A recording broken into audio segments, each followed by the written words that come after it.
Hello welcome to Law Excellence. Welcome to PAB weekly current affairs. ఈ week మనం 3rd నుంచి 9th May వరకు 97th week current affairs గురించి discuss చేసుకుందాం. ముందుగా ఈ వీక్ ఇంపార్టెంట్ ఆర్టికల్స్ ఏంటో చూద్దాం. ఒకటవది వరల్డ్ ప్రెస్ ఫ్రీడమ్ ఇండెక్స్ 2022 గురించి, రెండవది Transnistria in the Russia Ukraine war గురించి, 3 ఎయిర్ ఇండిపెండెంట్ ప్రొపల్షన్ టెక్నాలజీ గురించి, 4 అనంగ్తాల్ లేక్ గురించి, 5 state of the world's forest 2022 గురించి, 6 Indian prime ministers visit to European countries గురించి, 7 యూనిక్ డిజబిలిటీ ఐడి స్కీమ్ గురించి, 8 Shigella bacteria outbreak గురించి, 9 global report on food crisis 2022 గురించి, 10 Jammu and Kashmir delimitation గురించి, 11 ఆర్బీఐకి సంబంధించి రెపో రేట్ సిఆర్ఆర్ వీటి గురించి, 12 పిఎంఎఫ్ఎంఈ స్కీమ్ గురించి, 13 ప్రధానమంత్రి గరీబ్ కళ్యాణ్ అన్న యోజన గురించి, 14 వెస్ట్ బ్యాంక్ సెటిల్మెంట్స్ గురించి, 15 Assam cattle preservation amendment act 2021 గురించి, 16 వీనస్ మిషన్ 2024 గురించి, 17 వరల్డ్ ఫుడ్ ప్రైజ్ 2022 గురించి, చివరిగా 18వది సైక్లోన్ అసనీ గురించి. వీటి గురించి ఈ వీడియోలో మనం డిస్కస్ చేసుకుందాం. మన ఫస్ట్ ఆర్టికల్ వచ్చేసి వరల్డ్ ప్రెస్ ఫ్రీడమ్ ఇండెక్స్ 2022 గురించి. వరల్డ్ ప్రెస్ ఫ్రీడమ్ డే అన్నటువంటి దాన్ని ఎప్పుడు జరుపుకుంటాము? దీనికి సంబంధించి మే 3వ తేదీని వరల్డ్ ప్రెస్ ఫ్రీడమ్ డేగా జరుపుకుంటాము. ఈ సందర్భంగా 20th edition of world press freedom index 2022 అన్నటువంటి దాన్ని రిపోర్టర్స్ వితౌట్ బార్డర్స్, దీన్ని ఇచ్చేటటువంటిది ఎవరు? RSF అంటాము. రిపోర్టర్స్ వితౌట్ బార్డర్స్ అన్నటువంటిది పబ్లిష్ చేయటం జరుగుతుంది. ఇందులో మొత్తం 180 దేశాలలో మన భారతదేశం 150వ స్థానంలో నిలిచింది. అయితే ఈ వరల్డ్ ప్రెస్ ఫ్రీడమ్ డే అనేసి చెప్పాము. ఈ డేని మనం చూస్తే 1991వ సంవత్సరంలో యునెస్కో జనరల్ కాన్ఫరెన్స్ యొక్క రికమెండేషన్తో యుఎన్ జనరల్ అసెంబ్లీ అన్నటువంటిది 1993లో ఈ డేని ప్రొక్లైమ్ చేయటం జరిగింది. అంటే ఈ రోజుని వరల్డ్ ప్రెస్ ఫ్రీడమ్ డేగా జరుపుకోవాలి అన్నట్టుగా నిర్ణయించిందనమాట. అంటే ఇది ఏంటి అంటే ఒక ఫ్రీ, ఇండిపెండెంట్, ప్లూరలిస్టిక్ ప్రెస్ యొక్క డెవలప్మెంట్ కోసం వర్క్ చేయటం కోసం ఈ వరల్డ్ ప్రెస్ ఫ్రీడమ్ డే అన్నటువంటి దాన్ని నిర్వహిస్తారు. అయితే 2022కు సంబంధించి థీమ్ ఏంటి అంటే, ఈ వరల్డ్ ప్రెస్ ఫ్రీడమ్ డే యొక్క థీమ్ ఏంటి అంటే జర్నలిజం అండర్ డిజిటల్ సీజ్ అన్నటువంటిది 2022కు సంబంధించినటువంటి థీమ్. అయితే ఈ వరల్డ్ ప్రెస్ ఫ్రీడమ్ ఇండెక్స్ ఏదైతే ఉందో దీనిని 2002వ సంవత్సరం నుంచి ఇస్తూ ఉన్నారు. ఎవరు? రిపోర్టర్స్ సాన్స్ ఫ్రాంటియర్స్ లేదా రిపోర్టర్స్ వితౌట్ బార్డర్స్ అని పిలుస్తామన్నమాట. మనం చూస్తే ఈ RSF అన్నటువంటిది ఒక ఇండిపెండెంట్ NGO. ఇది యునైటెడ్ నేషన్స్, అలాగే యునెస్కో, అలాగే కౌన్సిల్ ఆఫ్ యూరప్, అలాగే ఇంటర్నేషనల్ ఆర్గనైజేషన్ ఆఫ్ ద ఫ్రాంకోఫైనే అంటాము, OIF అనేసి.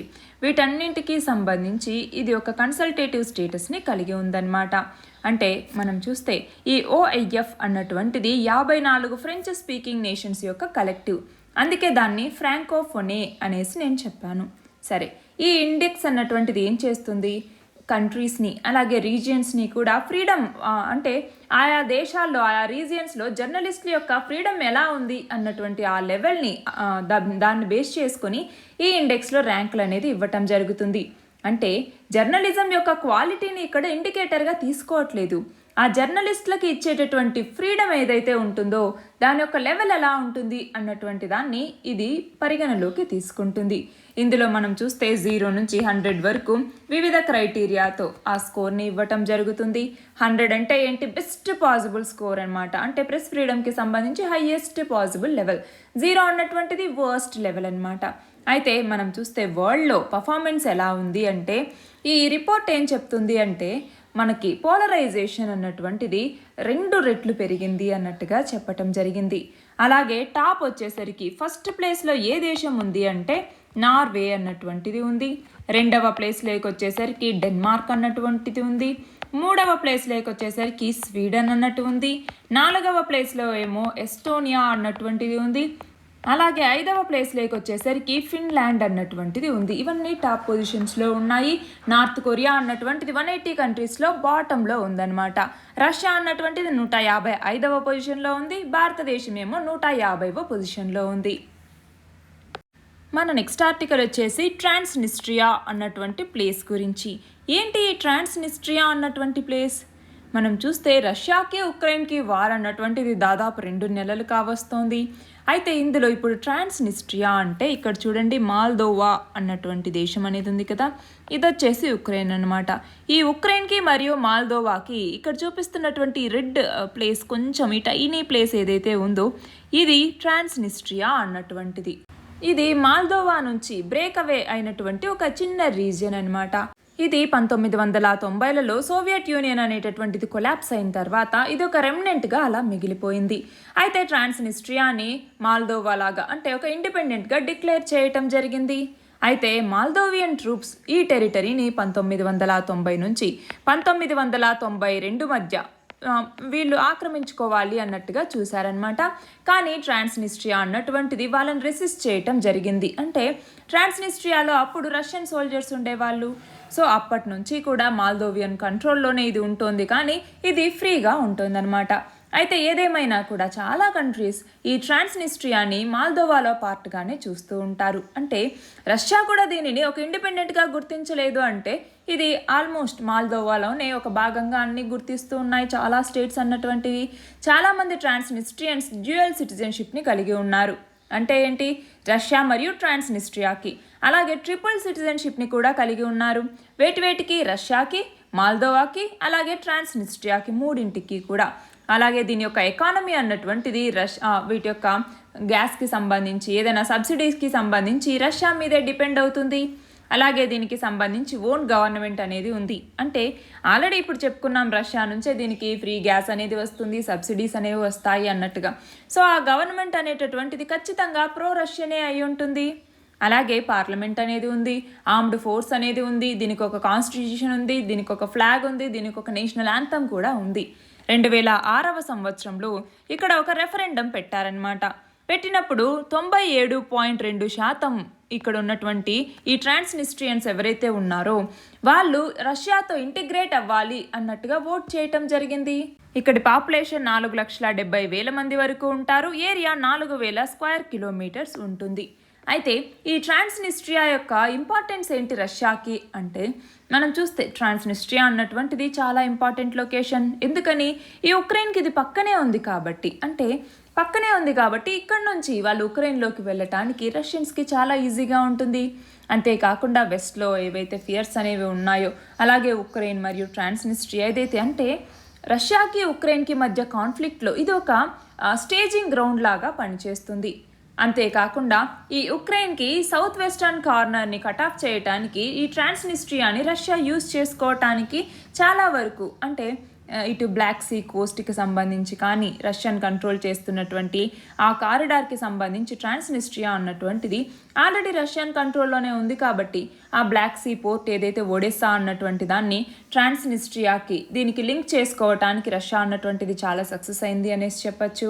అలాగే మాల్దోవా కూడా మనం చూస్తే రష్యాకి భయపడుతుంది. ఎందుకని, ఈ ట్రాన్స్నిస్ట్రియాని తనలో సొంతం చేసుకోవాలి అంటే రష్యా అన్నటువంటిది ఒకవేళ మా మీద కూడా అటాక్ చేస్తే అన్నట్టుగా మాల్దోవాకి భయం అయితే ఉందన్నమాట. మనం చూస్తే యూరోపియన్ యూనియన్లో మాల్దోవా అన్నటువంటిది మెంబర్ కాదు. అలాగే NATO, North Atlantic Treaty Organization ఏదైతే ఉందో ఈ నాటోలో కూడా ఈ మాల్దోవా అన్నటువంటిది మెంబర్ కాదు. ఇది గుర్తుపెట్టుకోవాలి. అంటే మనం చూస్తే నాటో అన్నటువంటిది ఏదన్నా అంటే నాటోలో ఉంటే మిగిలినటువంటి కంట్రీస్ అన్నీ దీనికి మద్దతుగా వస్తాయి ఒకవేళ రష్యా మీద వార్ ప్రకటించినా కూడా. కానీ ఇది నాటోలో కూడా మెంబర్ కాదు. సో ఏమవుతుంది, ఒకవేళ రష్యా మా మీద కనుక దాడి చేస్తే మేము తట్టుకోగలమా అన్నట్టుగా మాల్దోవా అన్నటువంటిది ట్రాన్స్నిస్ట్రియా ప్లేస్లోకి వచ్చేసరికి, అంటే ఈ ట్రాన్స్నిస్ట్రియా విషయంలోకి వచ్చేసరికి సైలెంట్గా ఉంటుంది. మన నెక్స్ట్ ఆర్టికల్ వచ్చేసి ఎయిర్ ఇండిపెండెంట్ ప్రొపల్షన్ టెక్నాలజీకి సంబంధించి రీసెంట్గా ఫ్రాన్స్ యొక్క నేవల్ గ్రూప్ అన్నటువంటిది P-75I అంటే P-75 ఇండిజినస్ ప్రాజెక్ట్కి సంబంధించి మేము ఈ air independent propulsion technology AIP టెక్నాలజీని మేము ఇంకా యూజ్ చేయట్లేదు అన్నట్టుగా చెప్పటం జరిగిందనమాట. మనం చూస్తే దాదాపు 10 కంట్రీస్ అంటే డెవలప్ చేయటం కానీ లేదంటే ఈ AIP టెక్నాలజీని డెవలప్ చేసే ప్రాసెస్లో ఉన్నాయి. అయితే దాదాపు 20 దేశాల వరకు కూడా ఈ AIP అంటే ఏంటి, ఎయిర్ ఇండిపెండెంట్ ప్రొపల్షన్ సబ్మరైన్స్ని కలిగి ఉన్నాయి.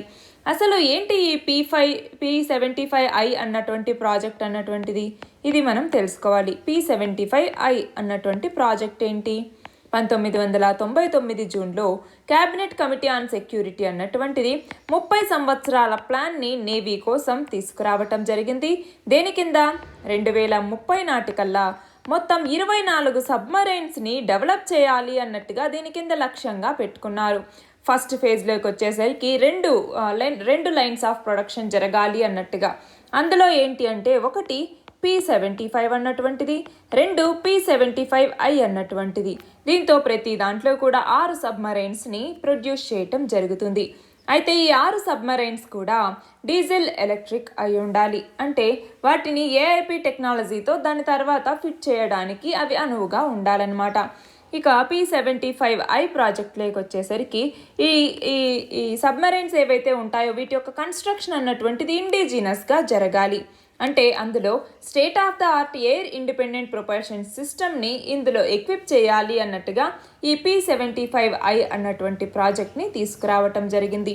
అసలు ఈ AIP లేదా ఎయిర్ ఇండిపెండెంట్ ప్రొపల్షన్ టెక్నాలజీ అన్నటువంటిది ఏంటి అంటే ఇది మనం చూస్తే కన్వెన్షనల్ నాన్ న్యూక్లియర్ సబ్మరైన్స్లో వాడేటటువంటి టెక్నాలజీ. అసలు మనం సబ్మరైన్స్ ఏవైతే ఉన్నాయో ఆ సబ్మరైన్స్ని 2 కేటగిరీస్గా విభజిస్తాము. అవి ఏంటి అంటే ఒకటి వచ్చేసరికి కన్వెన్షనల్ సబ్మరైన్ అన్నటువంటిది, రెండవది వచ్చేసరికి న్యూక్లియర్ సబ్మరైన్ అన్నటువంటిది. కన్వెన్షనల్ సబ్మరైన్స్ అన్నటువంటివి డీజిల్ ఎలక్ట్రిక్ ఇంజిన్స్ని వాడతాయి. అంటే ఏంటి అంటే అట్మాస్ఫిరిక్ ఆక్సిజన్ అన్నటువంటిది కావాలి ఫ్యూయల్ కంబషన్ కోసం. దాంతో ఆల్మోస్ట్ డైలీ సర్ఫేస్కి రావాల్సిన అవసరం అనేది ఏర్పడుతుంది.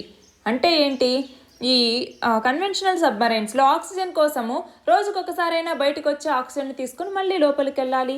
కానీ ఈ ఎయిర్ ఇండిపెండెంట్ ప్రొపల్షన్ టెక్నాలజీని వాడితే అప్పుడు సబ్మరైన్ అన్నటువంటిది జస్ట్ వారానికి ఒకసారి వచ్చి ఆక్సిజన్ని తీసుకొని వెళ్తే సరిపోతుందన్నమాట.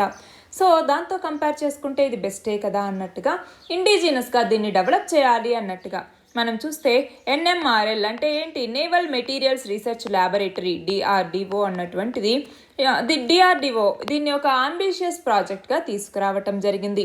అలాగే fuel cell based air independent propulsion system అనేటటువంటిది కూడా ఉంటుంది. ఇది ఏంటంటే ఎలక్ట్రోలైటిక్ ఫ్యూయల్ సెల్ అన్నటువంటిది ఎనర్జీని రిలీజ్ చేయటం జరుగుతుంది. అంటే హైడ్రోజన్ని ఆక్సిజన్ని కంబైన్ చేసి ఇది ఎనర్జీని రిలీజ్ చేస్తుంది. అయితే వేస్ట్ ప్రోడక్ట్గా వాటర్ మాత్రమే వస్తుంది. దానివల్ల ఏంటి, మెరైన్ పొల్యూషన్ని కూడా తక్కువ చేసేందుకు ఇది ఉపయోగపడుతుంది. మన నెక్స్ట్ ఆర్టికల్ వచ్చేసి అనంగ్తాల్ లేక్కి సంబంధించి. మినిస్ట్రీ ఆఫ్ కల్చర్ అన్నటువంటిది అనంగ్తాల్ లేక్ ఎక్కడ ఉంది, సౌత్ ఢిల్లీలో ఉందన్నమాట.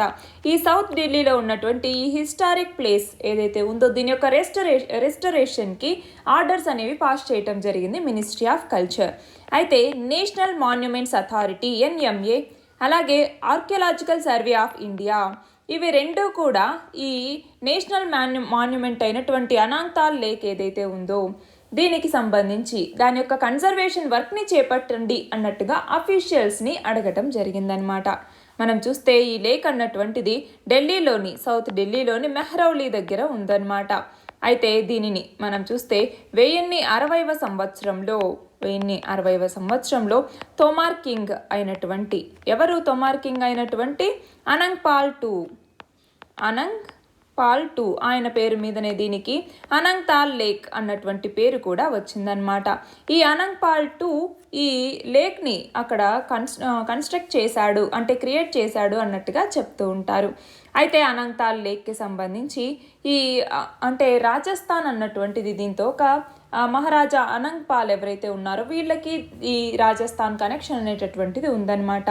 ఏంటి ఇది అంటే అనంగ్ పాల్ అన్నటువంటి వ్యక్తి ఈ పృథ్వీరాజ్ చౌహాన్ ఎవరైతే మనం చూస్తే రాయ్ పిథోరా అన్నటువంటి ఫోర్ట్ ఏదైతే ఉందో దాన్ని కన్స్ట్రక్ట్ చేసినటువంటి వ్యక్తి. ఆ పృథ్వీరాజ్ చౌహాన్కి maternal grandfather Anang Pal అన్నటువంటి ఈ మహారాజ్ అన్నమాట. అనంగ్ పాల్ II ఈయనని అనంగ్ పాల్ తోమర్ అని కూడా పిలుస్తూ ఉంటారు. ఈయన తోమర్ డైనాసిటీకి చెందినటువంటి వ్యక్తి. ఈయనే దిక్కిలాపురి అన్నటువంటిది అంటే నెక్స్ట్ ఢిల్లీగా మారినటువంటి దీనికి ఫౌండర్గా ఎవరిని చెప్తాము అంటే తోమార్ కింగ్ అయినటువంటి అనంగ్ పాల్ II అంటే మనం చూస్తే ఈ మజీద్ క్వాతుల్ ఇస్లాంకి సంబంధించి ఏదైతే కుతుబ్ మినార్ పక్కన ఉందో అక్కడ ఉన్నటువంటి ఐరన్ పిల్లర్ మీద ఈ ఢిల్లీ యొక్క ఎర్లీ హిస్టరీ గురించి ఇన్స్క్రైబ్ చేయటం జరిగింది. ఆ ఎవిడెన్స్ని బట్టి ఇక్కడ చెప్తూ ఉన్నారు. దిక్కిల్లాపురి అనేటటువంటి దానికి ఫౌండర్ ఎవరు అంటే అనంగ్ పాల్ II తోమర్ డైనాసిటీకి చెందినటువంటి వ్యక్తి. ఈ దిక్కిల్లాపురిని తర్వాత ఢిల్లీగా మారింది. మన నెక్స్ట్ ఆర్టికల్ వచ్చేసి state of the world's forest 2022కి సంబంధించి. దీనిని ఎవరు రిలీజ్ చేశారు అంటే యునైటెడ్ నేషన్స్కి చెందినటువంటి ఫుడ్ అండ్ అగ్రికల్చరల్ ఆర్గనైజేషన్ అన్నటువంటిది state of the world's forest 2022 అన్నటువంటి రిపోర్ట్ని రిలీజ్ చేయటం జరిగింది. మనం చూస్తే జనవరి 2022లో మన భారతదేశానికి చెందినటువంటి ministry of environment, forests and climate change అన్నటువంటిది India state of forest reports 2021 అన్నటువంటి దాన్ని రిలీజ్ చేసింది.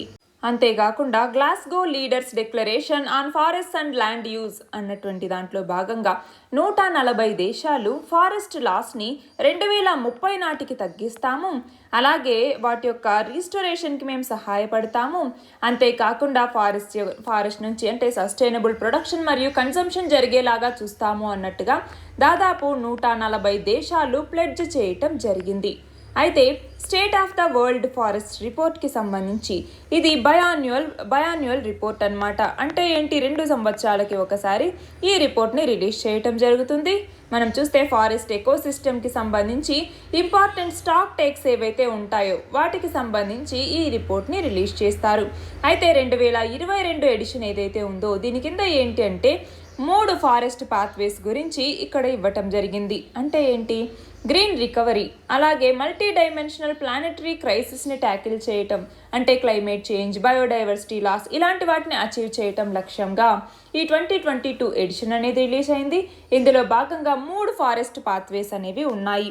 అవి ఏంటి అంటే ఒకటి వచ్చేసరికి డీఫారెస్టేషన్ని తగ్గించాలి, అంటే పూర్తిగా స్టాప్ చేయాలి, హాల్ట్ చేయాలి అన్నట్టుగా. అలాగే ఫారెస్ట్ మెయింటెనెన్స్ అనేది సరిగ్గా ఉండాలి.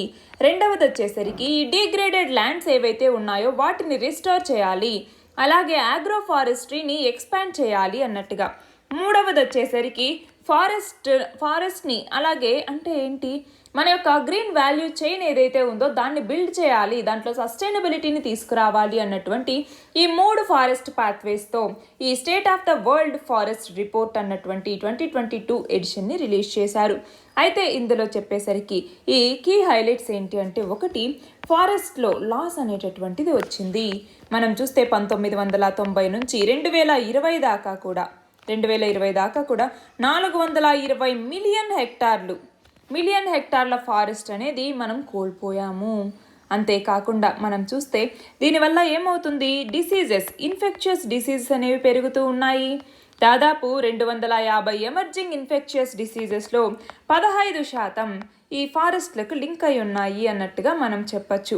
ఫర్ ఎగ్జాంపుల్ COVID-19 కానీ, డ్రగ్ రెసిస్టెంట్ ఇన్ఫెక్షన్స్ అయినటువంటి యాంటీమైక్రోబియల్స్ ఇలాంటివి కానీ, జికా వైరస్ కానీ ఇలాంటివి అనమాట.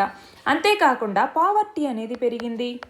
అసలు ఈ ఫారెస్ట్కి పావర్టీకి ఏంటి సంబంధం అంటే ఏంటి, పాండమిక్ని కనుక మనం ప్రివెంట్ చేయకపోతే దానికి సంబంధించి ఏమవుతుంది, ఎక్కువ మీద ఎఫెక్ట్ చూపిస్తుంది. అదే కనుక పేదవాళ్ళ మీద ఈ పాండమిక్, ఫర్ ఎగ్జాంపుల్ కరోనాను తీసుకోండి. కరోనా ఒక నార్మల్ మిడిల్ క్లాస్ పర్సన్కి వచ్చింది అంటే తను అఫోర్డ్ చేయొచ్చు, చేయలేకపోవచ్చు, చెప్పలేం. అదే ఒకవేళ పూర్ ఫ్యామిలీకి వాళ్ళందరికీ కోవిడ్ వచ్చింది, వాళ్ళకి ట్రీట్మెంట్ చేయాలి అంటే వాళ్ళ దగ్గర ఉన్నటువంటి ఆ మనీ కూడా, అంటే ఒక మిడిల్ క్లాస్ పర్సన్ని కూడా బిలో పావర్టీ లైన్కి తీసుకెళ్ళగలిగేటటువంటి ఏమైతే ఉంటుందో అలాంటివన్నీ కూడా ఈ ఫారెస్ట్ లాస్ వల్ల జరిగే ఛాన్స్ అనేది ఉంది కదా, అది ఇక్కడ చెప్తోంది. నెక్స్ట్ వచ్చేసరికి న్యాచురల్ రిసోర్సెస్ ఏవైతే ఉన్నాయో వాటి కన్జంప్షన్ అనేటటువంటిది ఎక్కువగా జరుగుతోంది. అంతేకాకుండా మనకి అర్బనైజేషన్ అనేది పెరుగుతోంది, దానివల్ల కూడా మనము అడవుల్ని కొట్టేస్తూ ఉన్నాము. అంతేకాకుండా మనం చూస్తే ఫారెస్ట్ మీద డిపెండ్ అయ్యేటటువంటి జీడిపి కూడా ఉంటుంది. అంటే వరల్డ్ గ్రాస్ డొమెస్టిక్ ప్రోడక్ట్లో మోడరేట్గా అంటే కొన్ని ఎకోసిస్టమ్ సర్వీసెస్ మీదే ఎక్కువగా ఎక్కువగా డిపెండ్ అవుతాం అనమాట. ఫర్ ఎగ్జాంపుల్ న్యూట్రిషియస్ ఫుడ్ కానీ, క్లీన్ వాటర్ కానీ, డిసీజెస్ని రెగ్యులేట్ చేయటం కానీ, అలాగే క్రాప్స్ పాలినేషన్కి సపోర్ట్ కానీ, సాయిల్ ఫార్మేషన్ కానీ, అలాగే రీక్రియేషనల్, కల్చరల్, స్పిరిచువల్ బెనిఫిట్స్ ఇవన్నింటినీ ప్రొవైడ్ చేయడానికి కూడా ఎకోసిస్టమ్ అన్నటువంటిది హ్యూమన్ లైఫ్కి ఈ సర్వీసెస్ అన్నింటినీ అందిస్తుంది. అయితే ఇప్పుడు మనం ఏం చేయాలి అంటే ఈ ఫారెస్ట్కి సంబంధించి కన్జర్వేషన్ అనేది చేయాలి, రెస్టరేషన్ అనేది చేయాలి, ఇల్లీగల్ వైల్డ్ లైఫ్ ట్రేడ్ని స్టాప్ చేయాలి, ల్యాండ్ యూజ్ చేంజ్ ఏదైతే ఉందో దానిని అవాయిడ్ చేయాలి. అంటే నెక్స్ట్ పాండమిక్స్ ఏవైతే రాబోతున్నాయో వాటిని ప్రివెంట్ చేయడానికి అడవుల్ని కాపాడుకోవటం కూడా మనకి ఇంపార్టెంట్. అంతేకాకుండా దీనికి సస్టైనబుల్ యూజ్ అనేటటువంటిది ఉండాలి. అలాగే ఫండింగ్ అనేది రావాలి, లోకల్ ప్రొడ్యూసర్ ఆర్గనైజేషన్స్ నుంచి సపోర్ట్ అనేది కూడా ఉండాలి. మన నెక్స్ట్ ఆర్టికల్ వచ్చేసి ప్రధానమంత్రి విజిట్కి సంబంధించి యూరోపియన్ కంట్రీస్కి విజిట్కి వెళ్ళటం జరిగింది. అందులో భాగంగా 3 దేశాలని సందర్శించారు. అవి ఏంటి అంటే 1 జర్మనీకి వెళ్ళారు, 2 డెన్మార్క్ దేశానికి వెళ్ళారు, 3 ఫ్రాన్స్. ఈ 3 దేశాలకి పర్యటనకి వెళ్ళటం జరిగింది. ఇక్కడ చూడండి, జర్మనీ అన్నటువంటిది ఎక్కడ ఉంది, జర్మనీ, డెన్మార్క్, అలాగే ఫ్రాన్స్, ఈ 3 దేశాలకి వెళ్ళారనమాట. అయితే దీంట్లోకి మనం చూస్తే యూరప్తో మన యొక్క సంబంధాలను మెరుగుపరుచుకోవటానికి ఇండియా అన్నటువంటిది ఇప్పుడు ఈ యాత్రని చేపట్టడం జరిగింది. అయితే ఈ విజిట్ యొక్క సిగ్నిఫికెన్స్ ఏంటి అంటే 1, ఇందులో మనం ఇండియా జర్మనీ యొక్క రిలేషన్స్ ఎలా ఉంటాయి, ఇండియా డెన్మార్క్ రిలేషన్స్ ఏంటి, ఇండియా ఫ్రాన్స్ రిలేషన్స్ ఏంటి అనేసి చూసుకోవాలి. ఫస్ట్ ఆఫ్ ఆల్ జర్మనీతో రిలేషన్ ఎలా ఉంది అనేసి చూస్తే ఇండియాకి ఇంపార్టెంట్ పార్ట్నర్స్లో జర్మనీ కూడా ఒకటి. మనము దాంతో బైలేటరల్ రిలేషన్స్ని కలిగి ఉన్నాము. ఎందుకు అంటే యూరోపియన్ యూనియన్లో కీ రోల్ జర్మనీ ప్లే చేస్తుంది కాబట్టి. అంతేకాకుండా వరల్డ్ వార్ 2 టైంలో కూడా ఇండియా అన్నటువంటిది ఈ జర్మనీతో ఈ డిప్లొమాటిక్ టైస్ని ఎస్టాబ్లిష్ చేసుకోవటంలో ఇండియా అన్నటువంటిది ఫస్ట్ కంట్రీగా మనం చెప్పచ్చు. అంతేకాకుండా 2000వ సంవత్సరం నుంచి కూడా మనకి మరియు జర్మనీకి మధ్య ఒక స్ట్రాటజిక్ పార్ట్నర్షిప్ అనేది నడుస్తోంది. అంతేకాకుండా 2011వ సంవత్సరంలో ఇంటర్ గవర్నమెంటల్ కన్సల్టేషన్స్ని లాంచ్ చేసేటప్పుడు ఇండియా అలాగే జర్మనీ ఇవి 2 కూడా పార్ట్గా ఉన్నాయి. సో ఇలా జర్మనీకి మనకి కూడా చాలా వరకు ఈ రిలేషన్స్ అనేవి ఉన్నాయి. అంతేకాకుండా 2018వ సంవత్సరంలో ఫస్ట్ ఇండియా నార్డిక్ సమ్మిట్ అన్నటువంటిది జరిగిందనమాట. ఏంటి నార్డిక్ అంటే, ఇండియా నార్డిక్ సమ్మిట్ అన్నటువంటిది ఏంటి. నార్డిక్ అనేసరికి మనము ఇందులో భాగంగా 5 దేశాలని చెప్తాము.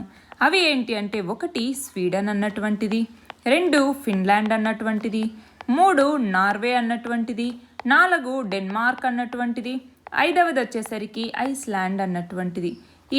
ఇక్కడ చూడండి, ఇదొకటి, 2, 3, 4 అలాగే డెన్మార్క్, ఈ 5 అన్నమాట. ఈ 5ని నార్డిక్ అనేసి పిలుస్తూ ఉంటాము. ఈ నార్డిక్ కంట్రీస్ అన్నటువంటిది క్లీన్ ఎనర్జీలో కానీ, green technologies, education, health care, human rights, rule of law, అలాగే ఈ ఇన్నోవేషన్ వీటన్నింటిలో కూడా పయనీర్స్గా ఉన్నాయి. దాంతో మన ఇండియాకి చాలా ఆపర్చునిటీస్ అనేవి ఉంటాయి. అంటే ఈ కంట్రీస్తో కొలాబరేట్ అవ్వటం వల్ల మన యొక్క ఓన్ స్ట్రెంగ్త్ని మనం ఎక్స్పాండ్ చేసుకోవటానికి ఇది ఉపయోగపడుతుంది. సరే, ఇప్పుడు ఫ్రాన్స్కి సంబంధించి ఇండియా ఫ్రాన్స్ రిలేషన్స్ ఎలా ఉన్నాయి అన్నట్టుగా మనం చూస్తే 1998 నుంచి కూడా 2 దేశాలు కూడా స్ట్రాటజిక్గా చాలా ఇంపార్టెంట్గా ఉన్నాయి. 2 దేశాల మధ్య ఎకనామిక్ పార్ట్నర్షిప్ అనేది ఉంది. 1998వ సంవత్సరంలో పోఖ్రాన్ టెస్ట్ అనేది మనకి జరిగినప్పుడు మనకి కొన్ని వెస్టర్న్ కంట్రీస్ మాత్రమే మనల్ని అపోజ్ చేయలేదన్నమాట. అందులో ఫ్రాన్స్ కూడా ఒకటి. అంతేకాకుండా యుఎన్ఎస్సిలోకి వచ్చేసరికి మన యొక్క పర్మనెంట్ మెంబర్షిప్కి ఫ్రాన్స్ అనేటటువంటిది సపోర్ట్ చేస్తుంది. అంతేకాకుండా మన యొక్క మిసైల్ టెక్నాలజీ కంట్రోల్ రెజిమ్ MTCRలో కానీ, అలాగే వ్యాసనార్ అరేంజ్మెంట్ కానీ, ఆస్ట్రేలియా గ్రూప్ కానీ వీటన్నింటిలోనూ మనకి ఫ్రాన్స్ సపోర్ట్ అనేది ఉంది. అంతేకాకుండా న్యూక్లియర్ సప్లయర్స్ గ్రూప్ NSGకి సంబంధించి ఇండియాకి ఫ్రాన్స్ కంటిన్యూస్ సపోర్ట్ని అందిస్తోంది. అంతేకాకుండా ఫ్రాన్స్ అన్నటువంటిది పాకిస్తాన్ ఏదైతే అటెంప్ట్స్ అనేవి భారతదేశం మీద చేస్తూ ఉందో అలాంటి వాటికి సంబంధించి UNSC 1267 శాంక్షన్స్ కమిటీ కింద ఇండియన్ సిటిజన్స్ని అంటే కొంతమందిని ఎన్లిస్ట్ చేయటానికి మన ఇండియా అనేది UNSCని రిక్వెస్ట్ చేయటం జరిగింది. దానికి కూడా ఫ్రాన్స్ అనేటటువంటిది సపోర్ట్ చేసింది. అంతేకాకుండా కౌంటర్ టెర్రరిజంకి సంబంధించి కానీ, ఇండియన్ ఓషన్లో కామన్ షేరింగ్ ఆఫ్ ఇంట్రెస్ట్కి సంబంధించి కానీ ఫ్రాన్స్ అనేటటువంటిది మనకి సపోర్ట్ని ఇస్తుంది. అంతేకాకుండా డిఫెన్స్ కోఆపరేషన్కి సంబంధించి కానీ మనం చూస్తే రఫేల్ అన్నటువంటిది చాలా పెద్ద ఇష్యూ అయింది అప్పట్లో. ఆ రఫేల్కి సంబంధించి కానీ మనం ఫ్రాన్స్ నుంచి ఇదొక multi role combat aircraft. సరే, అది కూడా పక్కన పెడితే ఇంకా ఈ డెన్మార్క్ అన్నాము ఇందాక. ఆ డెన్మార్క్కి సంబంధించి సరే, అసలు ఈ డెన్మార్క్ ఇవన్నీ పక్కన పెడితే అసలు ఇండియా యూరప్ రిలేషన్స్ అనేవి అసలు ఎలా ఉన్నాయి? మొత్తం యూరప్నే చూసుకుంటే 1962 నుంచి కూడా ఇండియా అన్నటువంటిది ఈ యూరోపియన్ ఎకనామిక్ కమ్యూనిటీతో డిప్లొమాటిక్ రిలేషన్స్ ఎస్టాబ్లిష్ చేసినటువంటి మొట్టమొదటి కంట్రీస్లో మన భారతదేశం కూడా ఒకటనమాట.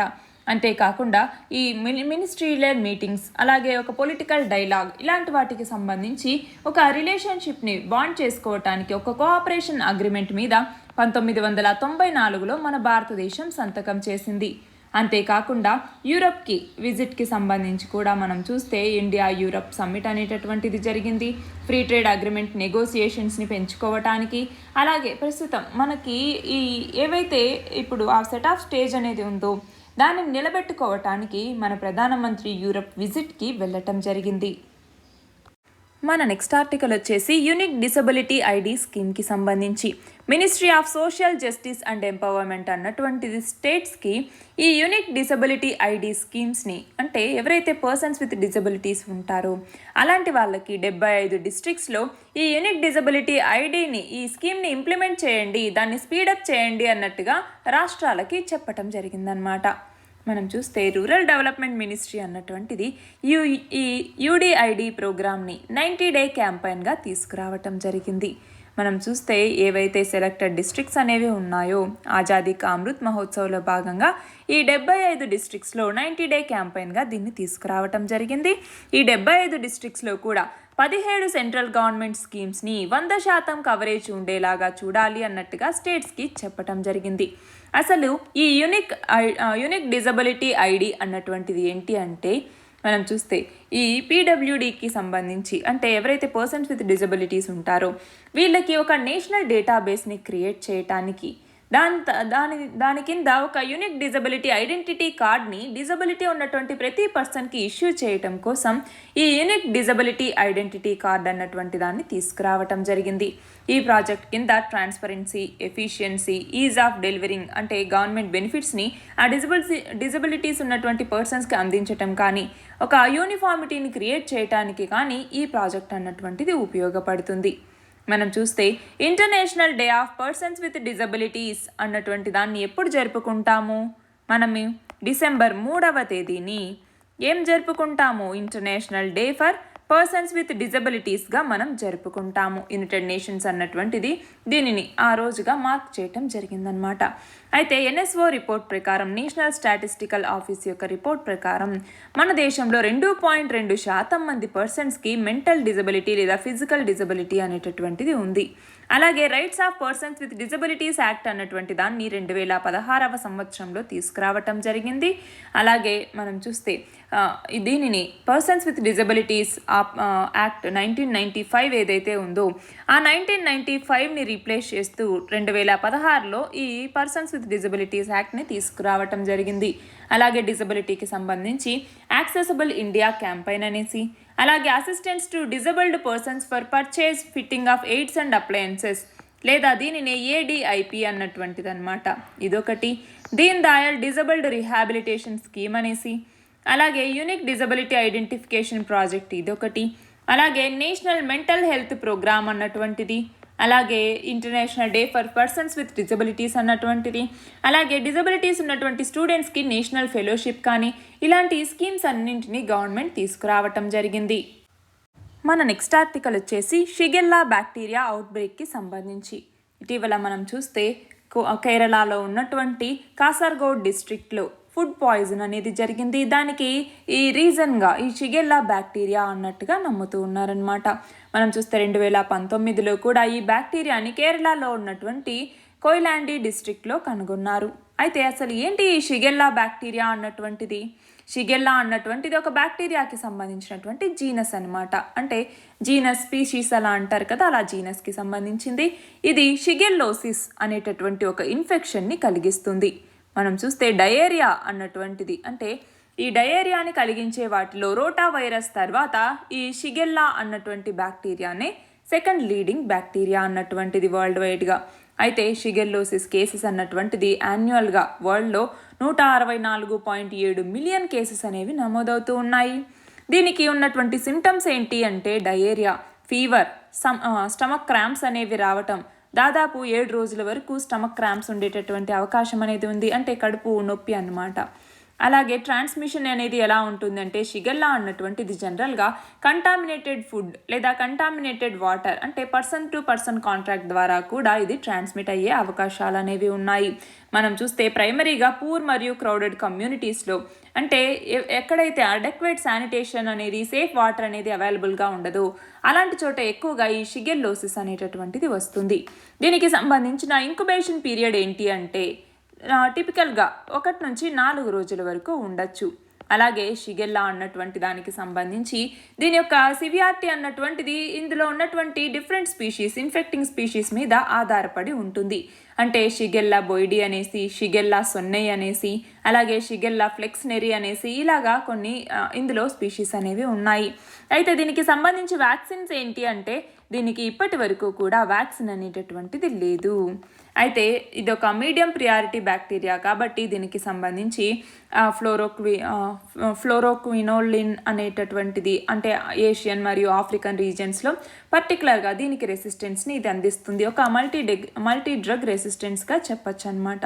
అలా దీనికి సంబంధించి హైడ్రేషన్ అనేది, యాంటీబయాటిక్స్ని యూజ్ చేయటం, పబ్లిక్ హైజీన్ని పాటించటం, ఇలాంటి ట్రీట్మెంట్ ప్రోటోకాల్ని పాటిస్తారు. మన నెక్స్ట్ ఆర్టికల్ వచ్చేసి global report on food crisis 2022కి సంబంధించి. దీనిని ఎవరు లాంచ్ చేశారు అంటే global network against food crisis అన్నటువంటిది, GNAFC అన్నటువంటిది దీన్ని లాంచ్ చేయటం జరిగింది. ఈ రిపోర్ట్ని, అంటే ఈ యాన్యువల్ రిపోర్ట్ ఏదైతే ఉందో global report on food crisis అన్నటువంటి ఈ రిపోర్ట్ని మనం చూస్తే ఈ GNAFC అన్నటువంటిది దీనికి సంబంధించిన ఫ్లాగ్షిప్ పబ్లికేషన్ అనమాట. అలాగే దీన్ని ఫెసిలిటేట్ చేసేది ఎవరు అంటే ఈ ఫుడ్ సెక్యూరిటీ ఇన్ఫర్మేషన్ నెట్వర్క్ అన్నటువంటిది. ఈ ఫుడ్ సెక్యూరిటీ ఇన్ఫర్మేషన్ నెట్వర్క్ అన్నటువంటిది ఒక గ్లోబల్ ఇనిషియేటివ్. దీనిని ఫుడ్ అండ్ అగ్రికల్చరల్ ఆర్గనైజేషన్, అలాగే వరల్డ్ ఫుడ్ ప్రోగ్రామ్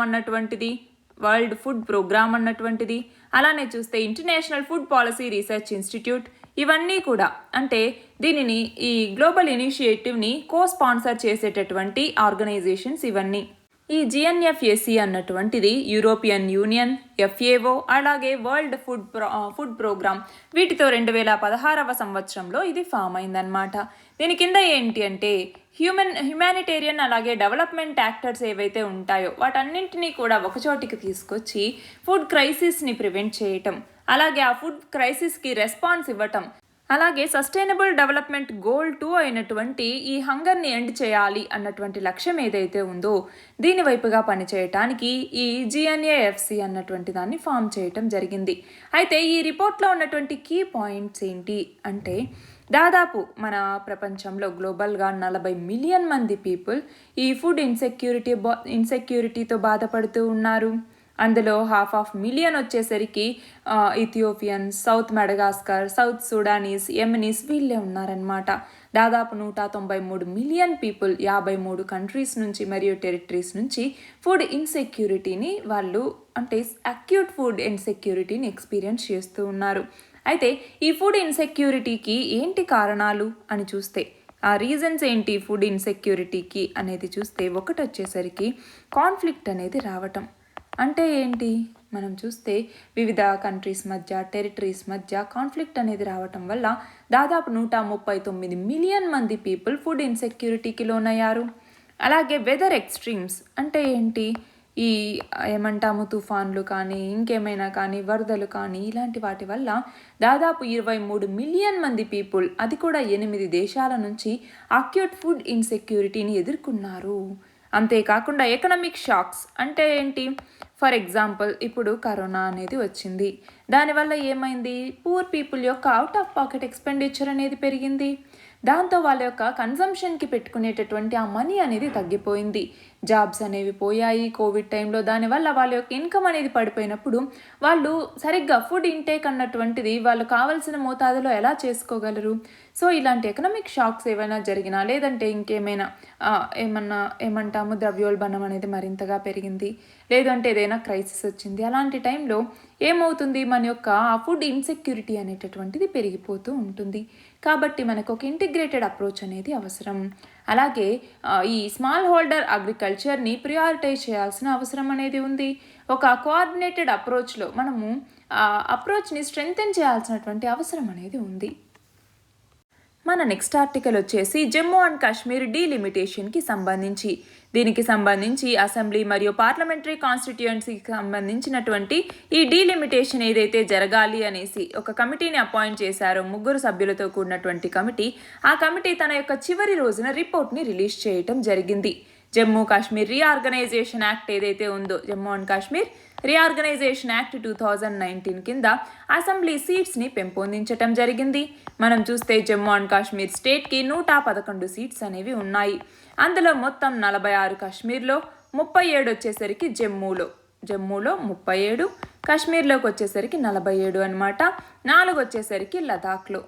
అంటే ఇవి కాకుండా 24 సీట్స్ని POKకి అంటే పాకిస్తాన్ ఆక్యుపైడ్ కాశ్మీర్కి రిజర్వ్ చేసి పెట్టడం జరిగిందనమాట. అయితే Jammu and Kashmir representation of peoples act 1957 కింద స్టేట్ గవర్నమెంట్ అన్నటువంటిది అసెంబ్లీ స్టేట్స్కి సంబంధించి అంటే డీలిమిటేషన్ని తీసుకురావాలి అన్నట్టుగా చెప్పటం జరిగింది. సరే, ఈ డీలిమిటేషన్ కమిషన్కి సంబంధించి 2020వ సంవత్సరం మార్చి 6వ తేదీన ఈ డీలిమిటేషన్ కమిషన్ని సెటప్ చేయటం జరిగిందనమాట. అయితే దీనికి హెడ్గా ఎవరు ఉన్నారు అంటే రంజనా ప్రకాష్ దేశాయ్ అన్నటువంటి ఈమె సుప్రీంకోర్టు జస్టిస్ అనమాట, రిటైర్డ్ సుప్రీంకోర్టు జస్టిస్. తనతో పాటుగా చీఫ్ ఎలక్షన్ కమిషనర్, అలాగే జమ్మూ కాశ్మీర్ యొక్క చీఫ్ ఎలక్టోరల్ ఆఫీసర్ ఇందులో మెంబర్స్గా ఉన్నారు. అయితే ఇందులో చేంజెస్ ఏం చేశారు అనేసి మనం చూస్తే, లెజిస్లేటివ్ అసెంబ్లీకి సంబంధించి లెజిస్లేటివ్ అసెంబ్లీలో ఇంతకుముందు జమ్మూ కాశ్మీర్లో ఉన్నటువంటి సీట్స్ ఏవైతే ఉన్నాయో వాటిని 6గా పెంచటం జరిగింది. అంటే 37+6 అనమాట. అంటే ఇప్పుడు 43 ఉన్నాయన్నమాట. అలాగే ఈ కాశ్మీర్లోకి వచ్చేసరికి ఒక సీట్ని పెంచటం జరిగింది. దాంతో ఇప్పుడు కాశ్మీర్లోకి వచ్చేసరికి 47 సీట్లు, అలాగే జమ్మూలోకి వచ్చేసరికి 43 సీట్లు ఇప్పుడు ఈ లెజిస్లేటివ్ సీట్స్ అనేవి పెరిగాయి. అంతేకాకుండా శ్రీనగర్ పార్లమెంటరీ కాన్స్టిట్యుయెన్సీలో ఉన్నటువంటి ఒక షియా డామినేటెడ్ రీజియన్ ఏదైతే ఉందో దానిని బారాముల్లా కాన్స్టిట్యుయెన్సీకి మార్చటం జరిగింది, అంటే ట్రాన్స్ఫర్ చేయటం జరిగింది.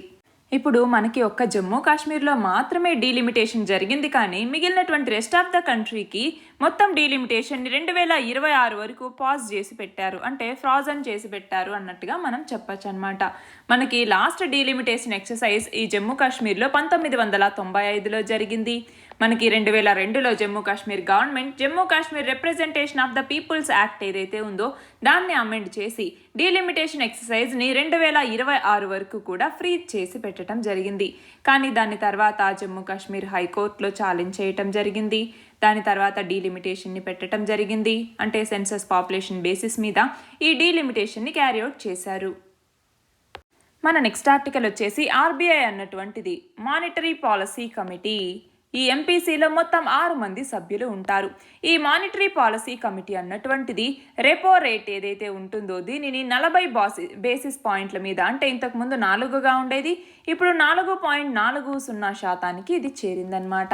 అలాగే క్యాష్ రిజర్వ్ రేషియో CRRని 50 బేసిస్ పాయింట్లు, ఇంతకుముందు 4గా ఉండేది, ఇప్పుడు 4.5% ఇది చేరింది. అంటే total net demand and time liabilities అన్నటువంటిది ఉంటుంది ఈ NDTL. ఈ NDTLలో 4.5% CRR, 4.40% రెపో రేట్ అన్నటువంటి దాన్ని ఉంచారనమాట.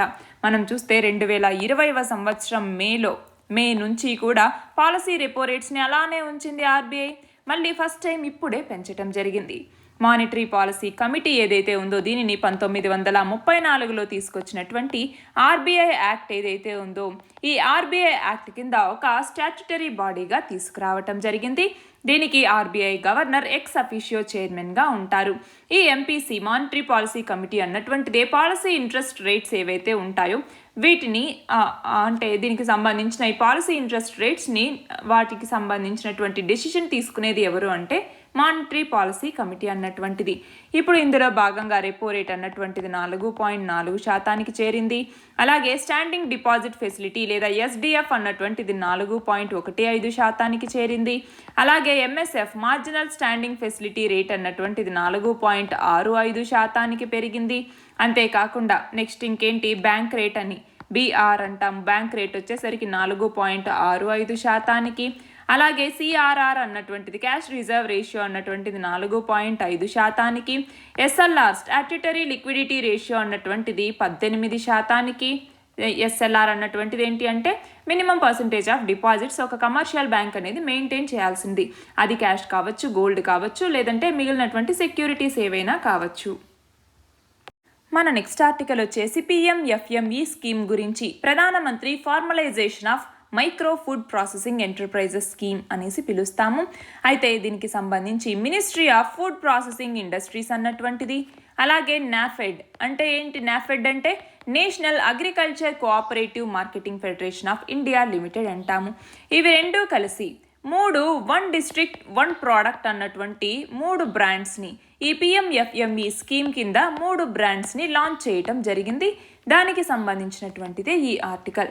మనం చూస్తే అసలు ఇక్కడ ఈ పిఎంఎఫ్ఎంఈ స్కీమ్ అంటే ఏంటి అంటే ఆత్మనిర్భర్ భారత్ అభియాన్ కింద 2020వ సంవత్సరంలో మైక్రో ఎంటర్ప్రైజెస్ ఏవైతే ఉన్నాయో వాటిలో కాంపిటేటివ్నెస్ని పెంచాలి అన్నటువంటి ఉద్దేశంతో ఈ ఫుడ్ ప్రాసెసింగ్ ఇండస్ట్రీకి సంబంధించి అనార్గనైజ్డ్ సెగ్మెంట్ ఏదైతే ఉందో అందులో ఫార్మలైజేషన్ని పెంచాలి, అలాగే ఫార్మర్ ప్రొడ్యూసర్ ఆర్గనైజేషన్స్కి సపోర్ట్ అనేది ఇవ్వాలి, సెల్ఫ్ హెల్ప్ గ్రూప్స్కి సపోర్ట్ ఇవ్వాలి, అలాగే ప్రొడ్యూసర్ కోఆపరేటివ్స్ ఏవైతే ఉంటాయో వీటన్నింటికి సపోర్ట్ ఇచ్చి ఎంటైర్ వాల్యూ చైన్ ఏదైతే ఉంటుందో దీన్ని అంటే వీటన్నింటిలోనూ సపోర్ట్ తీసుకురావాలి అన్నట్టుగా ఈ ఓడిఓపి అన్నటువంటి దాన్ని తీసుకురావటం జరిగింది ఈ పిఎంఎఫ్ఎంఈ స్కీమ్ కింద.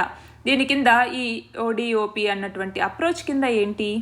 ఈ ఇన్పుట్స్ యొక్క ప్రొక్యూర్మెంట్కి సంబంధించి కామన్ సర్వీసెస్ని అందించడం, ప్రొడక్ట్స్ మార్కెటింగ్ వీటన్నింటికి సంబంధించి దీని కింద హెల్ప్ అనేది చేయటం జరుగుతుంది. దీనిని మొత్తం 2020-21వ సంవత్సరం నుంచి 2024-25 వరకు కూడా దీనిని ఇంప్లిమెంట్ చేయటం జరుగుతుంది. ఈ one district one product approach కింద ఏంటి? స్టేట్స్ డిస్ట్రిక్ట్స్లో ఏవైతే ఫుడ్ ప్రోడక్ట్స్ స్పెషాలిటీ ఉంటుందో అలాంటి వాటిని ఐడెంటిఫై చేసి అక్కడ ఉన్నటువంటి క్లస్టర్స్ ఏవైతే ఉంటాయో వాటి ద్వారా రా మెటీరియల్ యొక్క అవైలబిలిటీ అనేది, అంతేకాకుండా ఆ పెరిషబుల్ ప్రొడ్యూసర్స్కి సంబంధించి లేదా సెరల్స్కి సంబంధించి ఫుడ్ ఐటమ్స్కి సంబంధించి అవి ఒక ఏరియాలో ఏవి ప్రొడ్యూస్ అవుతాయి అన్నట్టుగా గుర్తించి వాటిని అక్కడ ఎక్కువగా ఉత్పత్తి అయ్యేలాగా చూడటం అనమాట. For example mango, potato, pickles కానీ లేదంటే fisheries, poultry, millet based products ఇలాగా ఏ ఏరియాలో ఏమేం పర్టికులర్గా స్పెషాలిటీ ఉన్నాయి అన్నట్టుగా గుర్తించి ఆ డిస్ట్రిక్ట్కి ఆ కేటగిరీ కింద ఇవ్వటం జరుగుతుంది. దీనికి సంబంధించి ఫండింగ్ అనేది ఎలా ఉంటుంది అనేసి చూస్తే ఇది సెంట్రల్లీ స్పాన్సర్డ్ స్కీమ్గా 10,000 కోట్ల రూపాయలతో తీసుకురావటం జరిగింది. ఇందులో నార్మల్ స్టేట్స్ అనుకోండి, నార్మల్ స్టేట్స్కి సెంటర్ మరియు స్టేట్ అన్నటువంటిది సెంటర్ ఏమో 60%, స్టేట్ ఏమో 40% ఇస్తుంది. అలా కాకుండా నార్త్ ఈస్టర్న్ అలాగే హిమాలయన్కి అయితే సెంటర్ 90%, స్టేట్ అనేది 10%. అదే యూటీస్లో అయితే కనుక సెంటరే 100% నిధుల్ని కేటాయిస్తుంది. మన నెక్స్ట్ ఆర్టికల్ వచ్చేసి ministry of consumer affairs food and public distribution అన్నటువంటిది పిఎంకేజీఏవై లేదా ప్రధానమంత్రి గరీబ్ కళ్యాణ్ అన్న యోజనకి సంబంధించి దాని యొక్క రైస్ అలాగే వీట్ యొక్క అలొకేషన్ అన్నటువంటిది 36 స్టేట్స్ మరియు యూటీస్లో 2022 మే నుంచి సెప్టెంబర్ వరకు అంటే రిమైనింగ్ 5 monthsకి సంబంధించి అలొకేషన్ అనేది చేయటం జరిగిందనమాట. ఈ వీట్ కానీ రైస్ కానీ ఇలాంటివి. అసలు ఈ ప్రధానమంత్రి గరీబ్ కళ్యాణ్ అన్న యోజన అన్నటువంటి పథకాన్ని ఎప్పుడు తీసుకొచ్చారు అంటే 2020వ సంవత్సరంలో మనకి కోవిడ్-19 టైం వచ్చినప్పుడు చాలామంది జాబ్స్ అనేవి పోయాయి, ఇంటి దగ్గర సరైనటువంటి ఫుడ్ అనేది లేక ఇబ్బంది పడుతున్నారు అన్నటువంటి టైంలో మనకి ఈ ప్రధానమంత్రి గరీబ్ కళ్యాణ్ అన్న యోజన అన్నటువంటి దీని కింద అలాగే ప్రధానమంత్రి గరీబ్ కళ్యాణ్ యోజన అన్నటువంటి ఈ ప్యాకేజ్ కింద ఫుడ్ని అంటే రైస్ని అలాగే వీటిని డిస్ట్రిబ్యూషన్ చేయటం జరిగింది. దీనికి సంబంధించినటువంటి నోడల్ మినిస్ట్రీ ఏది అంటే మినిస్ట్రీ ఆఫ్ ఫినాన్స్ అన్నటువంటిది. అయితే దీనిని ఇనీషియల్గా 3 నెలల కాలానికి గాను దీన్ని తీసుకురావటం జరిగింది. అంటే 2020కి సంబంధించి ఏప్రిల్, మే అలాగే జూన్ ఈ 3 నెలలకి సంబంధించి తీసుకొచ్చారు. అయితే దాన్ని నెక్స్ట్ సెప్టెంబర్ వరకు కాదు, నవంబర్ వరకు కూడా దీనిని ఎక్స్టెండ్ చేయటం జరిగింది. ఇందులో భాగంగా ఫేజ్ 1 అనేసి, ఫేజ్ 2 అనేసి, ఫేజ్ 3 అనేసి, అలాగే తర్వాత చూస్తే ఫేజ్ 4 అన్నటువంటి దాన్ని కూడా తీసుకురావటం జరిగింది 2020లో. ఇప్పుడు ఫేజ్ 5 అన్నట్టుగా చెప్పుకోవచ్చు. అలాగే ఈ స్కీమ్ అన్నటువంటిది ఏంటంటే ప్రతి పర్సన్ని కూడా నేషనల్ ఫుడ్ సెక్యూరిటీ యాక్ట్ 2013 కింద కవర్ చేయాలి. ప్రతి ఒక్కళ్ళకి కూడా అడిషనల్గా 5 kg ఫుడ్ గ్రెయిన్స్ని అందించాలి అన్నటువంటి లక్ష్యంతో దీన్ని తీసుకొచ్చారు. అది కూడా దేని కింద? పీడిఎస్ అంటే పబ్లిక్ డిస్ట్రిబ్యూషన్ సిస్టమ్ లేదా రేషన్ షాప్స్ ద్వారా అన్నమాట. దీనికి సంబంధించి ఎక్స్పెండిచర్ అన్నటువంటిది ఫేజ్ 1 నుంచి ఫేజ్ 5 వరకు 2.60 లక్షల కోట్ల రూపాయల ఎక్స్పెండిచర్ని పెట్టారు. అంతేకాకుండా ఈ ఫేజ్ 5లో ఎస్టిమేటెడ్ అడిషనల్ ఫుడ్ సబ్సిడీ 53,300 కోట్ల రూపాయలుగా అంచనా వేస్తున్నారు. మన నెక్స్ట్ ఆర్టికల్ వచ్చేసి వెస్ట్ బ్యాంక్ సెటిల్మెంట్స్కి సంబంధించి. రీసెంట్గా ఇజ్రాయెల్ దేశం యొక్క సుప్రీంకోర్టు అన్నటువంటిది మనం చూస్తే 1000 మంది పాలస్తీనియన్ ఇన్హాబిటెంట్స్ ఈ వెస్ట్ బ్యాంక్ని ఆక్యుపై చేసుకొని ఉన్నారు అక్కడ ఒక ఏరియాలో. అంటే ఇజ్రాయెల్ అన్నటువంటిది ఈ మిలిటరీ ఎక్సర్సైజెస్ని ఇక్కడ డిసిగ్నేట్ చేస్తుంది. అలాంటి ఏరియాలో వీళ్ళు ఉన్నారు, వాళ్ళని ఎవిక్ట్ చేయండి అన్నట్టుగా వాళ్ళకి అగెనెస్ట్గా వేసినటువంటి పిటిషన్ని ఇజ్రాయెల్ సుప్రీంకోర్టు అన్నటువంటిది రిజెక్ట్ చేయటం జరిగింది. మనం చూస్తే జెరూసలంకి సంబంధించినటువంటి అల్ అక్సా మాస్క్ అనేటటువంటిది ఉంది. ఏంటి? అల్ అక్సా మాస్క్. ఈ మాస్క్లో మనకి రీసెంట్గా చూస్తే కొన్ని టెన్షన్స్ అనేవి 2 దేశాల మధ్య ఇజ్రాయెల్కి మరియు పాలస్తీనియన్స్కి మధ్య ఏర్పడ్డాయి. అయితే ఇప్పుడు ఇజ్రాయెల్ సుప్రీంకోర్టు అనేటటువంటిది ఏం చెప్పింది అంటే ఈ డిమాలిషన్ ఏదైతే చేపట్టాలి అనేసి అన్నారు, అక్కడ 8 చిన్న విలేజెస్ అనేవి ఉన్నాయి. అవి రాకీ అరిడ్ ఏరియా అన్నటువంటిది. అయితే అక్కడ మనం చూస్తే పాలస్తీనియన్స్ వాటిని మస్తాఫర్ యట్టా అనేసి పిలుస్తూ ఉంటారు. ఇజ్రాయెల్స్ అయితే సౌత్ హెబ్రాన్ హిల్స్ అనేసి చెప్తూ ఉంటారు. ఈ మస్తాఫర్ యట్టా రెసిడెంట్స్ అలాగే ఇజ్రాయలీ రైట్స్ గ్రూప్స్ ఏవైతే ఉన్నాయో ఇవి ఏం చెప్తోంది, చాలామంది పాలస్తీనియన్ ఫ్యామిలీస్ ఇక్కడ పర్మనెంట్గా దాదాపు 3000 హెక్టార్ల ఏరియాలో అక్కడ ఉంటూ ఉన్నారు. మనం చూస్తే ఇజ్రాయెల్ అన్నటువంటిది వెస్ట్ బ్యాంక్ని 1967వ సంవత్సరంలోనే 6 డే వార్ అన్నటువంటిది జరిగిందనమాట. ఈ 6 డే వార్లోనే క్యాప్చర్ చేసుకోవటం జరిగింది. అయితే అంతకు ముందు నుంచి కూడా వీళ్ళు అక్కడ నివసిస్తూ ఉన్నారు అన్నట్టుగా చెప్పటం జరిగింది. అసలు ఈ కంటెక్స్ట్లో అసలు వెస్ట్ బ్యాంక్ అనేటటువంటిది ఏంటి అనేది మనం తెలుసుకోవాలి. ఇక్కడ చూడండి, వెస్ట్ బ్యాంక్ అనేది ఏంటి? వెస్ట్ బ్యాంక్ అనేది వెస్ట్ ఆసియాలో ఇదొక ల్యాండ్ లాక్డ్ టెరిటరీ. ఇది వెస్టర్న్ ఇక్కడ చూడండి డెడ్ సీకి సంబంధించి ఇదొక సిగ్నిఫికెంట్ సెక్షన్గా చెప్పుకోవచ్చు. ఎందుకని? వెస్ట్ బ్యాంక్ నుంచి డెడ్ సీకి మనకి అలో అనేటటువంటిది ఉంది కాబట్టి. అయితే దీనిని మనం చూస్తే జోర్డాన్ అన్నటువంటిది ఇక్కడ ఉంది. జోర్డాన్ అన్నటువంటిది అరబ్ ఇజ్రాయలీ వార్లో 1948వ సంవత్సరంలోనే అరబ్ ఇజ్రాయలీ వార్ అన్నటువంటిది జరిగిందనమాట. ఆ అరబ్ ఇజ్రాయలీ వార్లోనే జోర్డాన్ అన్నటువంటిది దీన్ని క్యాప్చర్ చేసుకోవటం జరిగింది. దేనిని? వెస్ట్ బ్యాంక్ని. అయితే దాని తర్వాత 6 డే వార్ అనేటటువంటిది జరిగింది. అప్పుడు మళ్ళీ ఇజ్రాయెల్ దాన్ని తీసుకుంది. అలా వెస్ట్ బ్యాంక్ అన్నటువంటిది ఇజ్రాయెల్కి మరియు జోర్డాన్ ఈ పక్కన ఉండేటటువంటిది జోర్డాన్ అనమాట. ఈ జోర్డాన్కి మధ్య ఒక శాండ్విచ్ లాగా మధ్యలో నలిగిపోతుంది అన్నట్టుగా మనం చెప్పచ్చు. అయితే ఈ 6 డే వార్ అన్నటువంటిది ఎప్పుడు జరిగింది? 1967లో. అప్పుడు ఏంటి అంటే మనం చూస్తే ఇజ్రాయెల్కి అలాగే అరబ్ స్టేట్స్ అయినటువంటి ఈజిప్ట్, సిరియా, జోర్డాన్ వీటికి మధ్య ఒక కాన్ఫ్లిక్ట్ అనేది వచ్చింది. అదే ఈ 6 డే వార్ అన్నటువంటిది. అప్పుడు మనం చూస్తే ఇజ్రాయెల్ అన్నటువంటిది సినాయ్ పెనిన్సులా అలాగే గాజా స్ట్రిప్, ఇక్కడ ఏదైతే ఈజిప్ట్కి సంబంధించి ఇక్కడ ఉందో ఇది సినాయ్ పెనిన్సులా అన్నమాట. ఈ మధ్యలో సినాయ్ పెనిన్సులా అనేటటువంటిది ఉంది. అలాగే గాజా స్ట్రిప్ ఏదైతే ఉందో ఈజిప్ట్కి, వీటికి సంబంధించి ఇజ్రాయెల్ అనేది సీజ్ చేసింది. వెస్ట్ బ్యాంక్ మరియు ఈస్ట్ జెరూసలేం వచ్చేసరికి జోర్డాన్, అలాగే గోలన్ హైట్స్ వచ్చేసరికి సిరియా, వీటన్నింటినీ కూడా ఇజ్రాయెల్ అన్నటువంటిది సీజ్ చేసింది. అలా 1967 నుంచి కూడా ఇజ్రాయెల్ అన్నటువంటిది 6 డే వార్కి సంబంధించి అరబ్ ఇజ్రాయలీ కాన్ఫ్లిక్ట్ తర్వాత ఏవైతే ఆ ఏరియాస్ ఉన్నాయో వాటన్నింటినీ సీజ్ చేసి పెట్టింది. అయినా కూడా సినాయ్ పెనిన్సులాని మళ్ళీ 1982వ సంవత్సరంలో ఈజిప్ట్కి మళ్ళీ తిరిగి ఇవ్వటం జరిగింది. అలాగే గాజాని మళ్ళీ 2005వ సంవత్సరంలో ఇజ్రాయెల్ అన్నటువంటి విత్డ్రా చేసుకోవటం జరిగింది. గోలాన్ హైట్స్ని అలాగే వెస్ట్ బ్యాంక్ని మనకి చూస్తే ఇజ్రాయెల్ అరబ్ పీస్ నెగోషియేషన్స్లో భాగంగా ఒక స్టంబ్లింగ్ బ్లాక్గా వెస్ట్ బ్యాంక్ని ఈ ఇజ్రాయెల్ అన్నటువంటిది కంటిన్యూ చేస్తూ వస్తోంది. మన నెక్స్ట్ ఆర్టికల్ వచ్చేసి రీసెంట్గా ఒక కౌ ప్రొటెక్షన్ లాని తీసుకురావటం జరిగింది. ఏ రాష్ట్రం? అస్సాం అన్నటువంటిది. ఇందులో భాగంగా ఏంటి అంటే మేఘాలయలో ఒక అక్యూట్ బీఫ్ క్రైసిస్ అనేటటువంటిది ఏర్పడిందనమాట. అంటే మనకి నార్త్ ఈస్టర్న్ స్టేట్స్కి సంబంధించి అంటే అరుణాచల్ ప్రదేశ్, మేఘాలయ, మిజోరాం, నాగాలాండ్ ఇలాంటి వేటిలో కూడా ఇలాంటి ఒక లా అనేటటువంటిది లేదనమాట. అంటే క్యాటిల్ స్లాటర్ని రెగ్యులేట్ చేసేలాగా. కానీ అస్సాం అన్నటువంటిది దీన్ని తీసుకురావటం జరిగింది.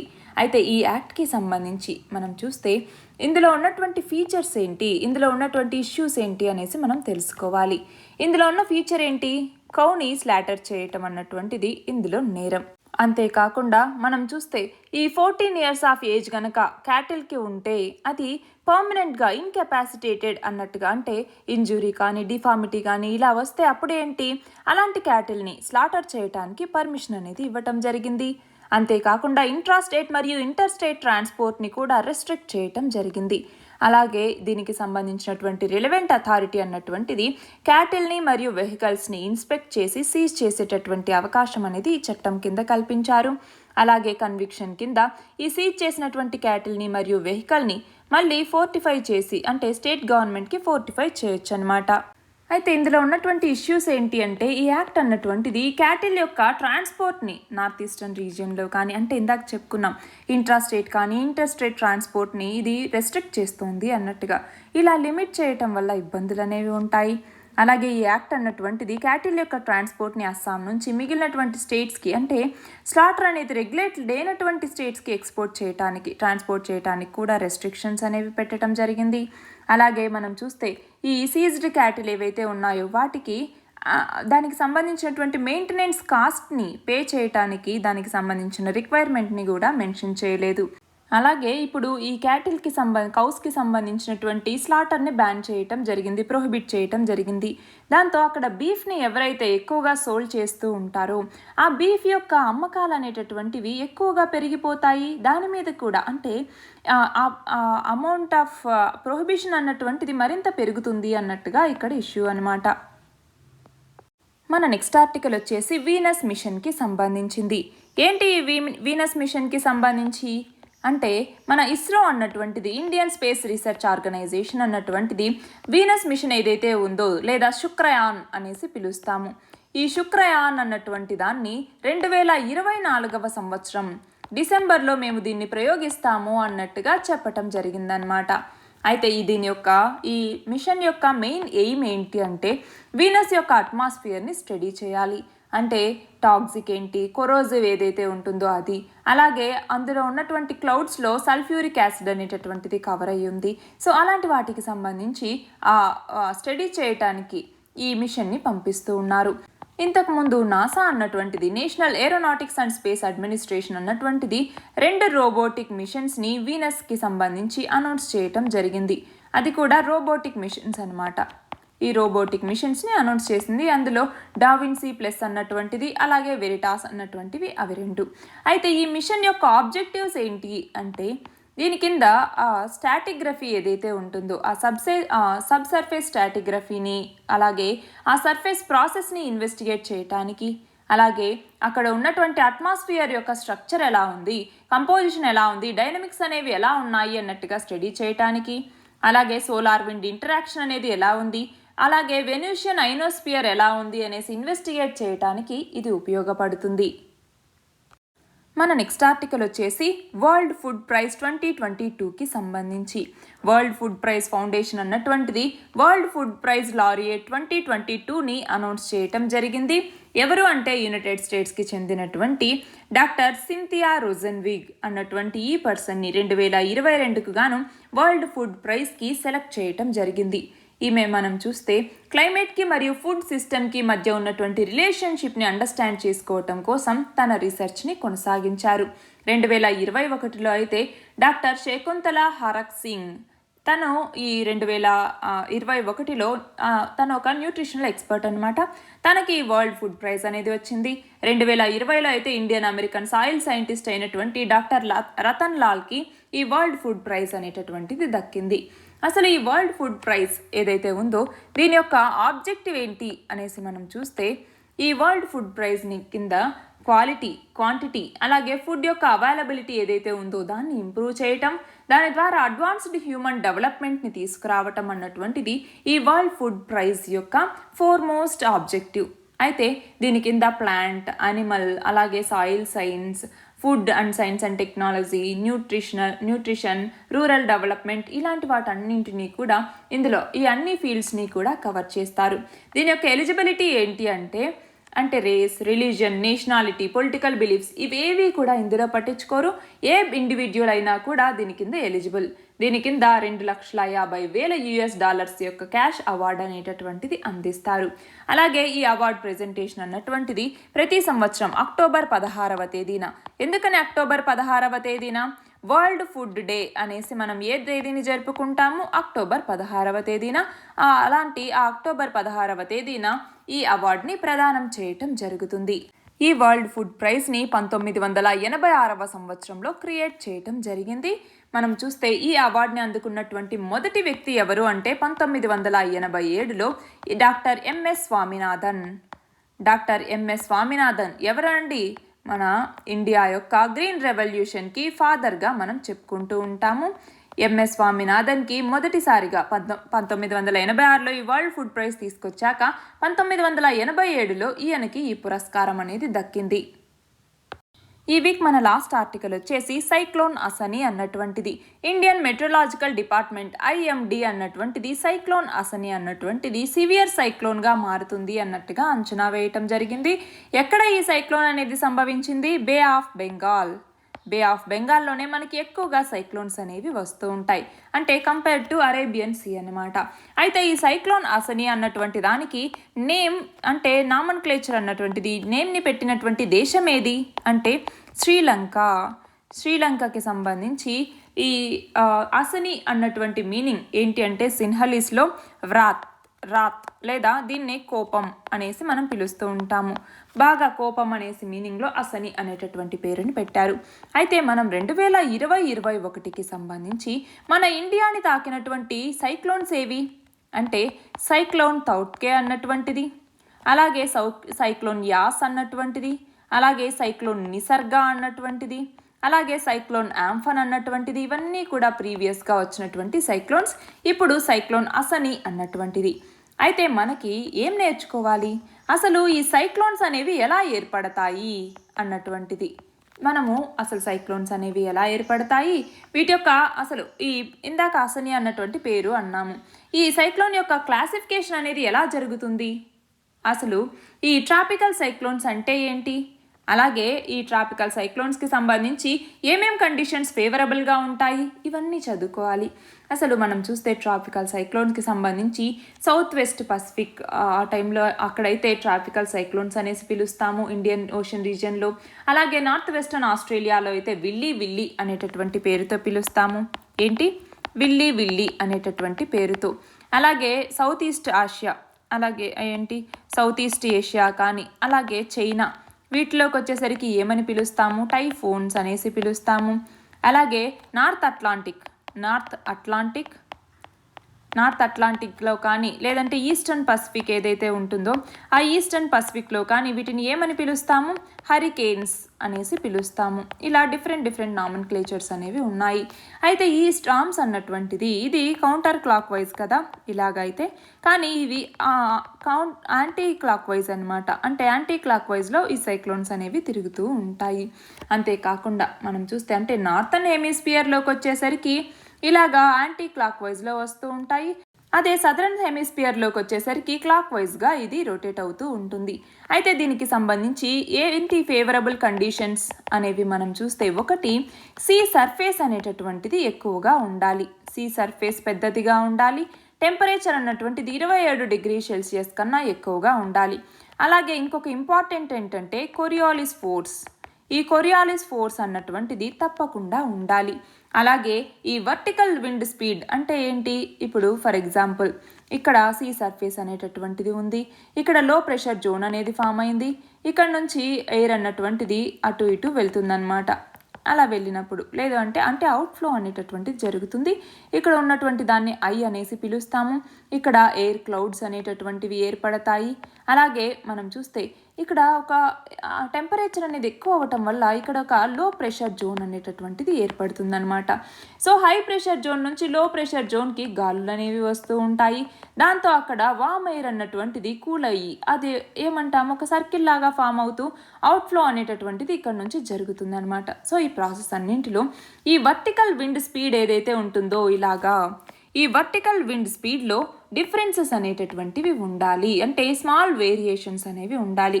అలాగే ఇక్కడ ఉన్నటువంటి లో ప్రెషర్ ఏరియా ఏదైతే ఉందో లేదా లో లెవెల్ సైక్లోనిక్ సర్క్యులేషన్ ఏదైతే ఉందో అది అక్కడ తప్పకుండా ఉండాలి. అలాగే అప్పర్ డైవర్జెన్స్ ఏదైతే ఉంటుందో అది సీ లెవెల్ సిస్టమ్ కన్నా ఎక్కువగా ఉండాలి. ఇవి ఈ సైక్లోన్ ఫామ్ అవ్వటానికి కావాల్సినటువంటి ఫేవరబుల్ కండిషన్స్ అన్నటువంటివి. ఇవి ఈ వీక్ important articles. All the very best and thank you very much.